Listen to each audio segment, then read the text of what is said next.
Hi hello കുറേ നാളായല്ലേ video ആയിട്ട് വന്നിട്ട്. മക്കൾക്ക് എല്ലാവർക്കും അസുഖമായത് കാരണം സ്കൂളിലൊന്നും വിട്ടില്ല, അതുകൊണ്ട് ലഞ്ച് ബോക്സിൻ്റെ വീഡിയോ എടുത്തിട്ടില്ലായിരുന്നു. അപ്പോൾ ഇന്ന് എന്തായാലും മക്കൾ സ്കൂളിൽ പോയി. അപ്പോൾ മക്കൾ ലഞ്ചിന് ഞാൻ രാവിലെ കൊടുത്തു വിട്ടത് ഫ്രൈഡ് റൈസ് ആയിരുന്നു. കുറച്ച് കളർഫുള്ളായിട്ടൊന്ന് വിചാരിച്ചുകൊണ്ട് കുറച്ച് ക്യാരറ്റൊക്കെ ഇട്ട് വെച്ചു, ഒരു തട്ടിക്കൂട്ട് ഫ്രൈഡ് റൈസ് എന്ന് വേണമെങ്കിൽ പറയാം. അതിൻ്റെ കൂട്ടത്തിൽ ചിക്കൻ ഫ്രൈ ചെയ്ത് വെച്ചു.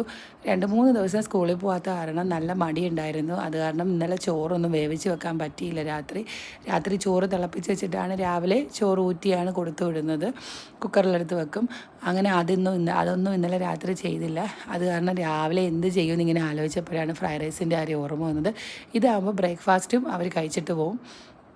ബ്രേക്ക്ഫാസ്റ്റിൻ്റെ കൂടെ കഴിക്കാനും ഈ ഫ്രൈഡ് റൈസ് തന്നെയാണ് അവർക്ക് ഇഷ്ടം. അത് തന്നെ രാവിലെ കൊടുക്കും. ഞാനും അതായിരിക്കും കഴിക്കുന്നത്. അപ്പം പെട്ടെന്ന് തന്നെ ജോലി ഒതുങ്ങും. അങ്ങനെ 2 പേർക്കും അത് വെച്ചു. പിന്നെ സലാഡിന് മറ്റു കാര്യങ്ങളൊന്നും വേറെ സാധനങ്ങളൊന്നും ഇരിപ്പില്ലായിരുന്നു. അതുകൊണ്ടൊരു തട്ടിക്കൂട്ട് സലാഡെന്ന് വേണമെങ്കിൽ പറയാം. കുറച്ച് കുക്കുംബറും സവാള നല്ല ധൃതി കരിഞ്ഞത് കാരണം ഷേപ്പൊന്നും ഇല്ല, എങ്ങനെയെങ്കിലും അരിഞ്ഞു. ഇന്ന് സ്റ്റീൽ പാത്രത്തിലാണ് വെച്ചത്. ഫ്രൈഡ് റൈസൊക്കെ കൊടുത്തു വിടുമ്പോൾ ഞാൻ ചിലപ്പോൾ ഈ പാത്രമാണ് യൂസ് ചെയ്യുന്നത്. പിന്നെ സ്നാക്സ് ഐറ്റം മിച്ചർ ഇരിപ്പുണ്ടായിരുന്നു, അതെടുത്ത് വെച്ചു.